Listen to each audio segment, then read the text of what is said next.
Hello folks, and welcome to Formula One Paddock Pass, your official starts to the Grand Prix weekend and to this 2018 Formula One season. Welcome to Australia, welcome to Melbourne, welcome to the paddock. Early evening as the sun is going down, and it's been a beautifully sunny day. That is not due to continue for the rest of the weekend. However, rain is forecast for qualifying on Saturday and for the race come Sunday, which should throw a spanner into the works of what already is a paddock that doesn't quite feel ready to start this 2018 season. Only a couple of weeks actually between the end of testing and arriving out here in Australia. And with that in mind, it all feels a bit rushed.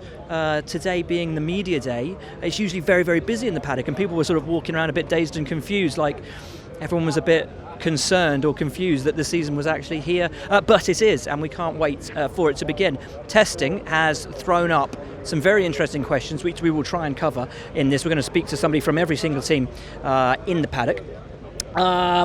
Mercedes, of course, coming into the season as defending champions, had a pretty bulletproof winter testing period. Lewis Hamilton said he tried to break the car, he tried and he failed. Is that something that all the other teams should be worried about? Probably. Ferrari looked very good, so too though do Red Bull Racing. This was going to be a beautiful shot when we set off, but unfortunately Daniel Ricciardo, who was sitting there about 30 seconds ago, has now disappeared.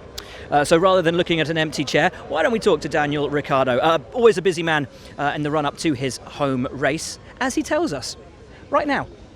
It's so difficult to know after testing, isn't it, when you come here? But the fact that you guys have looked good, the car has looked good, does that put pressure on to try and achieve a level that may be a false level? I don't think it puts pressure on. It just gives us a little bit of confidence coming into the weekend. I'm still not like, we're definitely on the podium. Like, we're going to be qualifying front row and get a podium easy. So even if we had the best car, we're still going to have to work for it. So even if it's whoever wins this weekend, it's still, even if they got amazing machinery, they're still going to have to put the job together on Sunday. So I definitely feel like we're coming in confident that we can at least get through all our program tomorrow, Friday. We're confident with reliability that all going well. We should get 60, 70 laps of practice tomorrow and really get a good setup and a base to carry through the weekend and put us in a good position. And that's not even the first day of running yet, but looking longer term, how important is this season for you as being a season in which you can compete for the championship? And at what point do you, if it isn't that way, start looking elsewhere? I think, super important. I think every year, obviously for me personally, like, I don't want to be fighting for a world title when I'm 40, because I don't really plan on being here when I'm 40, still racing F1, but we'll see. It seems like a long way away. But I think, I call it like mid-year. Obviously, I'll see where I am personally, see where we are competitively, and then start to assess where I'm at. But I'll give it some time, and hopefully that stops all the contract questions as well. Daniel Ricciardo then feeling pretty confident, not just for the weekend, but also for the season. Is this the year that he finally can mount a championship challenge? Can Max Verstappen, his teammate, mount that championship challenge? Certainly feelings after testing are that Red Bull are very much in the hunt, and that we could have, as I said, that three-way fight for honours. So that brings us to Mercedes defending champions. As we said, Lewis said his car was unbreakable in testing. We spoke to Aldo Costa at that second test in Barcelona, and he said that actually having a bulletproof car in testing, in a funny way, is actually the last thing you want. If it's going to go wrong, that's when you want it to go wrong. You don't want it to go wrong on the first lap here, having had it be bulletproof all the way through the winter. Anyway, how confident is Lewis Hamilton coming into this season as he fights with Sebastian Vettel, potentially, for what could be either one of their fifth Formula One World Championships? We're not going to know anything until tomorrow, but after a phenomenal winter in which a couple of days ago you told us you tried everything to break that car and you couldn't do it, is there a risk that you arrive here with expectations so high that disappointment could be around the corner? There's not an expectation, because not one single person in this team has an expectation that we're going to do anything. We come here, we've worked hard, everyone's working as hard as they can. We have the same mentality as we approach every season. With the ultimate approach is to win, but we are wary that the people that we're competing with have done a great job as well. So we don't come here thinking I think the reason we are multiple world champions is because there's not a single person in this team, either here or back at the factory, that thinks that we are above anyone else. We believe that we have the capability of being the best every single year, but every year it starts again. And right now we're climbing the wall and we want to be at the top first. You and Seb both going for a 5th world title. How much do you relish the fight on track? Would you rather be miles out ahead, or would you like a wheel-to-wheel contest, a battle, whether it's been you and Seb, you and Daniel, whoever it might be? I don't really relish it. I mean, obviously I got great experiences last year, and when you think about somewhere like Barcelona, more of those would be great.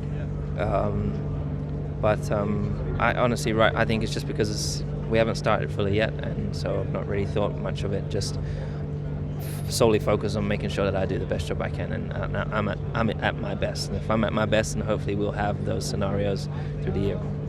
Lewis Hamilton then. I'm not going to say effusive and overjoyed. I think probably because he'd quite enjoyed the winter, not talking to the press. So anyway, yeah, not massively long answers from him, but I think he just wants to get his head down and get on with the job at hand, which is winning another world championship. And of course, we don't know what the competitive order is going to be until tomorrow in practice, and then not really until qualifying, and probably not then until the race. But Australia's never really all that representative, so probably another couple of races down the line until we truly have a full understanding of who is where and really who's looking good for the year. Which brings us to Ferrari. It seems odd to think about it. It's been 4 years since Sebastian Vettel won a Formula One World Championship. Is this the year that it has to all come good for Ferrari? Arguably, they probably had the best car in the field last year, but they couldn't turn that into a championship. Mercedes caught them and passed them in the developmental race and just made a better job of it in the end. So yeah, big pressure down here at Ferrari. Is this the year that it has to all come good for them and for Sebastian Vettel? I think you'd always like to have more preparation, but I think we are well prepared. We did a lot of kilometers. The car has been fine, no troubles. So no, I think atmosphere is good, and we're all excited to find out where we are.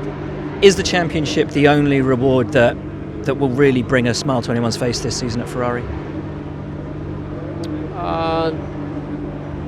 No, I think our target is to win the championship, but our target is also to do well right from the beginning and have great races and enjoy those. So I'm pretty sure that if we do well this weekend, we'll smile, and one way or the other we're not reverting, or regretting that smile if at the end of the season maybe we are not there where we want to be. But the good thing is we don't know, and that's the most exciting bit.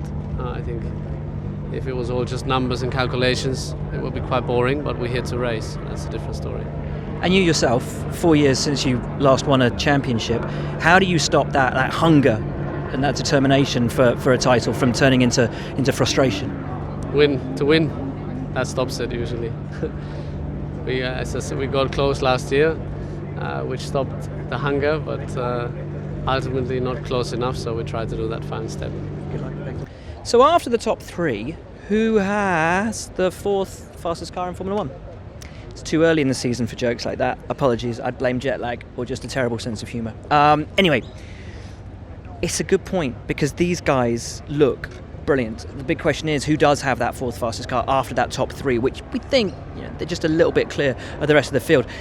The opinion of those top 3 teams, of the Red Bulls, the Mercedes and the Ferraris of the world, is that actually it could very well be Haas, it could be Kevin Magnussen, it could be Romain Grosjean, who are the best of the rest and at the lead of that midfield pack. Which, if you think about it, is quite incredible. This is a Formula One team that is only in its 3rd season in Formula One. And now I'm not going to claim it's my maths, because my maths would be pretty terrible, and also depends on who you speak to, but estimates after testing have these guys as close to 0.4 seconds off Ferrari, certainly within half a second there or thereabouts from the big sister team, which again, if that is shown on track over this weekend or over the early races, is an astonishing job from the American outfit. Let's speak to Romain Grosjean about his hopes, his expectations for a season which, after testing at least, and certainly in the opinion of some of the top teams in Formula One, could be something pretty special. Is this the year that Romain Grosjean gets back onto a Formula One podium? I wish. I love the taste of champagne. Carbon one is pretty nice. So I would love to bring the Haas car up there. If Jean came to Formula One, it's not to have his name on the car. It's because he loves racing and he's a racer, and he wants to be successful. So we're gonna try everything we can. Obviously at the front, when there's Ferrari, Mercedes and Red Bull, which are 3 big strong teams, and that's already the 6 first positions which are kind of taken, but there's always, if you aim for Mars, you may get the moon. When you have the guys at those three teams, though, and after testing, we asked everybody, who looks good out there, and every single one of them said Haas looks really good. Does that make it harder for you guys in a way that the expectations have been sort of raised so much before everybody's even turned a wheel in anger? Yeah, I think winter testing and all what's going after is interesting, but I think the main thing is that we focus on what we could do on our own job. We're coming here and of course we are better prepared than we were last year, and the car feels a really big step ahead. Where are we going to be? I don't know, and we find out in qualifying. But I think the key for us is really to focus on our own performance and getting the best out of our package, and not really look too much what's happening in the media. And then upgrades. How important is that developmental race going to be this year to keep you where you may or may not be? Well, that's our biggest challenge, I believe. Over the last 2 years, it's not something we've pushed very hard, and we switched focus to next year's car very early on for the first 2 years of the team. If the car is good this year and we're performing very well, I guess the philosophy is going to change, and we're going to put a lot of effort on this year's car, trying to maintain a good level. But first we need to see where we are. Happy with the brakes? Brakes are really good, thanks. Awesome, thanks. So if Haas are looking good, who else are looking like they're going to be top of that midfield bunch, potentially, fighting for podiums, should anything happen to the top three teams? Renault, another team that's had a very strong winter of testing. Of course, last year was a year of rebuilding for the team, really. And then halfway through the year, they had a driver change. Out went Jolyon Palmer, in came Carlos Sainz, and really just settled into the team incredibly quickly. He and Nico Hülkenberg come into this year with high hopes. Reliability certainly has looked good. The car looks pretty sturdy, pretty stable out on track. Is this the year that Renault then can continue that growth from year one last year and really start making inroads into that top half, certainly the top flight of that midfield battle? 2018 season is with us. Last year, if last year was one of rebuilding for Renault, what is this year for Renault? I think it's a year to try and consolidate ourselves like the fastest growing team, faster development team, and from there I think we are convinced we can start looking ahead. I don't know how ahead, but looking ahead. Since then I'm happy to be joining this team. I've seen a lot of progress, and now it's time to get started and see where we are. Because you came in halfway through last season, quite difficult to do that, but you settled in incredibly quickly to the team. How different do you feel? How different does the team feel to you now you've had the winter together with them? Winter is important. First of all, because you have some extra time at the factory to keep knowing each of the members of the team and start spending some quality time with your engineers, analyzing stuff from last year, but also testing. I'm a strong believer that you can do very good seasons if you do a good winter testing program, getting your car set up properly to your liking, discovering little things in the car that can add to your own performance. It's what I didn't have last year, that I jumped very quickly into everything, but it's what I had this year, and I hope it helps. Obviously, your teammate's very highly regarded. Some people say the best driver in Formula One at the moment, never to have got a podium or a win under his belt. What's your objective this season? Is it to work with him together to push the team forward, or is it to just completely demolish the myth of Nico Hülkenberg? I think it's a bit of both. I think out of the track we need to work together. We need to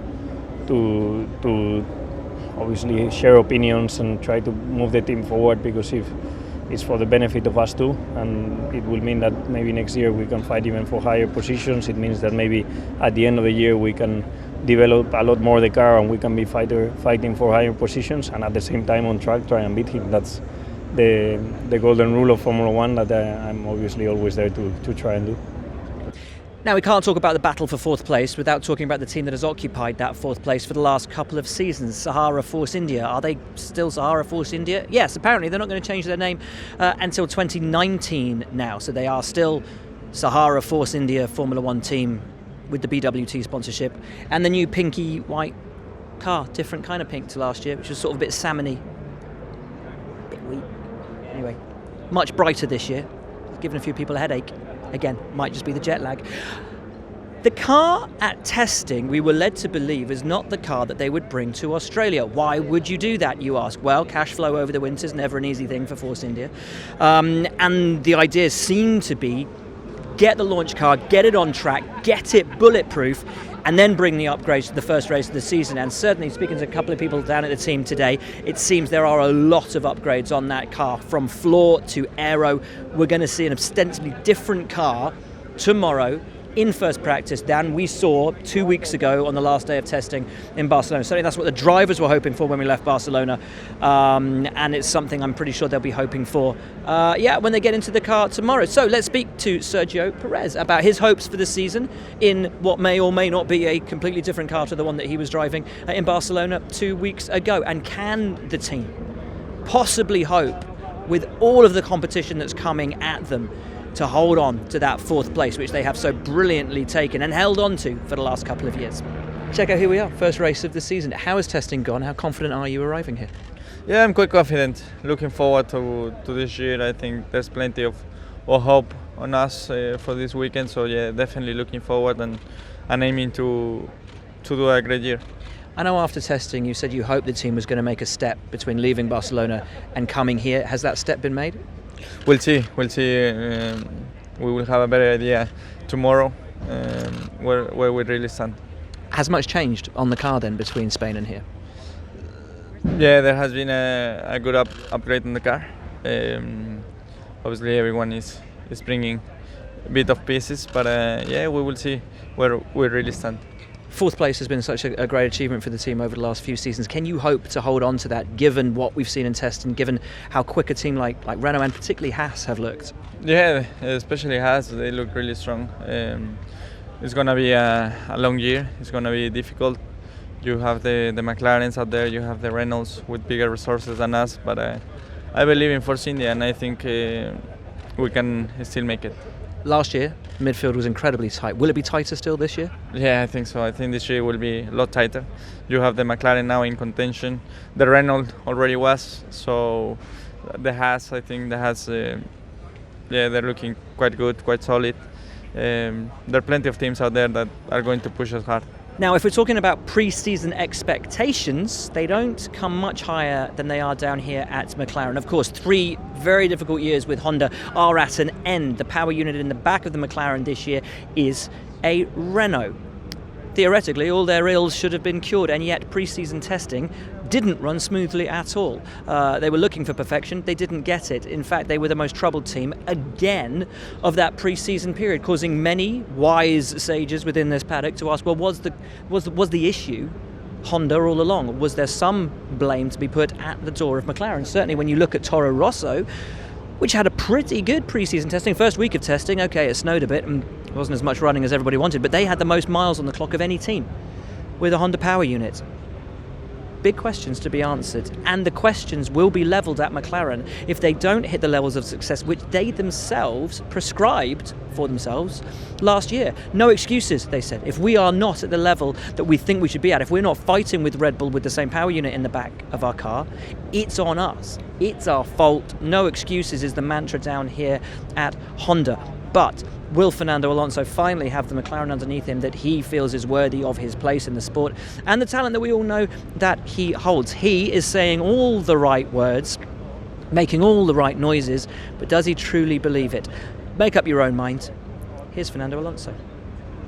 I'm very confident. I think we saw a good baseline on the winter testing, and I think we have all the ingredients to have a good season. But as you said, it's the first time we run in the same circuit at the same time with the same conditions more or less to the competitors. So it will be the first reference of where we are, and we are all curious to see it. A lot of us will have seen the documentary that was made about your pre-season last year. It was quite hard watching it. How different does the team feel this year as compared to what we saw last year?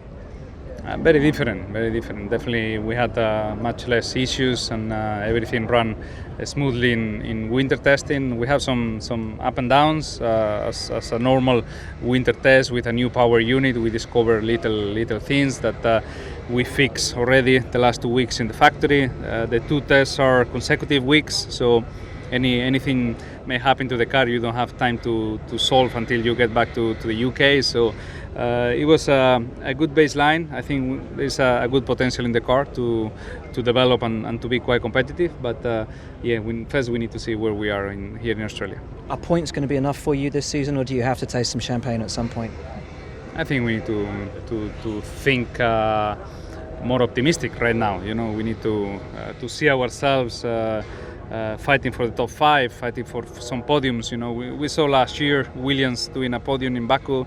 We saw the Force Indias quite close to a podium positions in a couple of races. So we know that if we are doing the things right, that opportunity will rise. So at that moment we need to deliver if it comes this opportunity. So step by step, but I think slowly McLaren has to come back to the top positions, and we don't know if that will be straight away here in Australia, if that will be in the middle of the season, or that will be at the end of the season, but we need to get back competitive.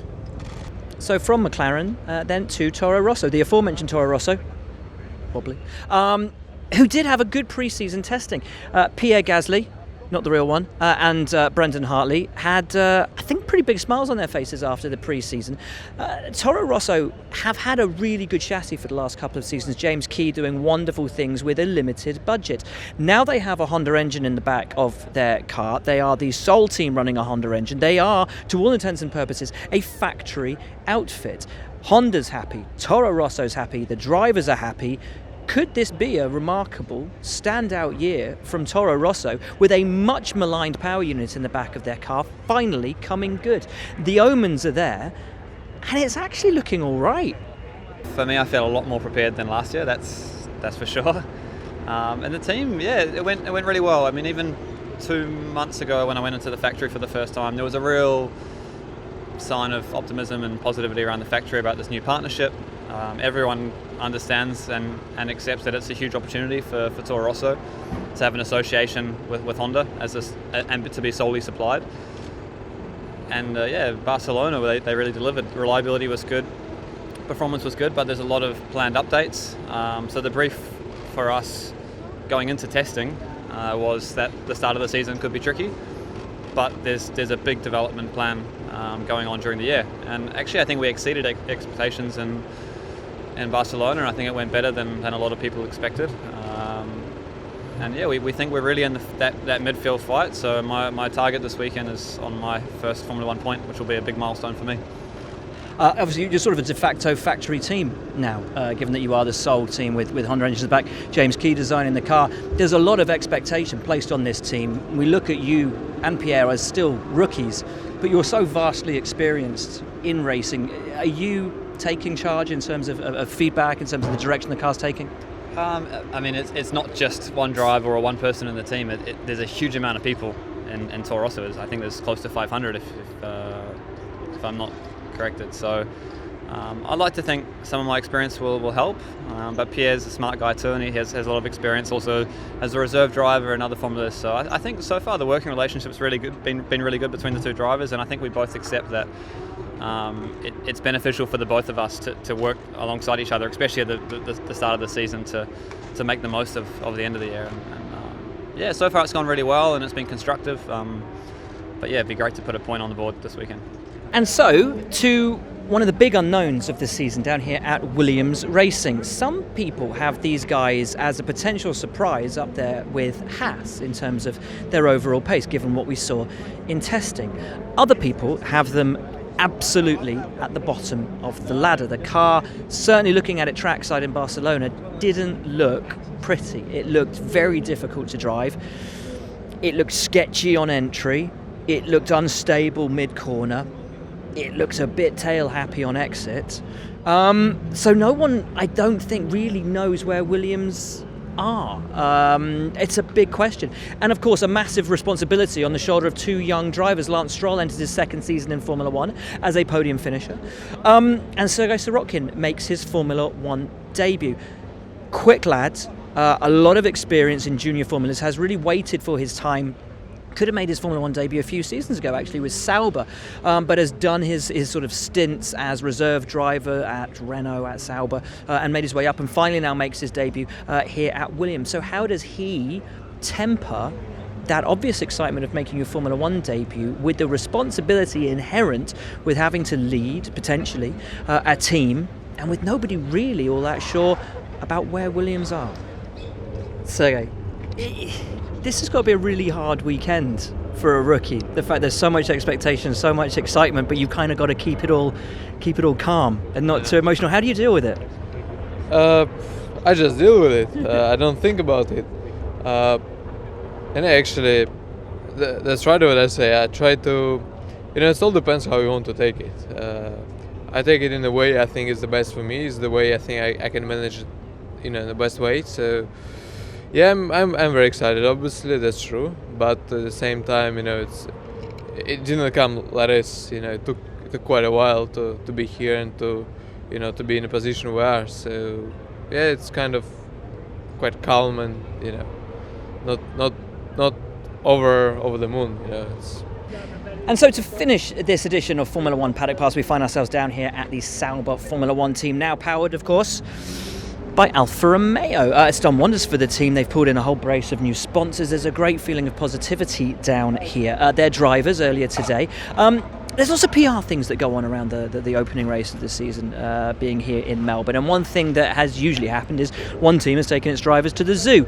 Well, today the zoo brought itself to the drivers. Marcus Ericsson and Charles Leclerc, Formula One rookie, were introduced to some natives. Pretty much every animal in Australia will at some point or another try and kill you, which is what I've been told and what I've learned over the years. I saw a photograph during the week of a crocodile's head on a beach. What bites the head off a crocodile? Probably a spider or something here. It's terrifying. Anyway, they brought a load of animals for the drivers to meet. We had told Charles before he met the animals about the legendary drop bear, the carnivorous cousin of the koala. Of course, it doesn't really exist, but Charles was slightly scared in the first instance about meeting a carnivorous koala. But it was quickly told it didn't exist. So all was okay. Context for what is about to follow. Enjoy. No, I'm not touching this. This is for sure.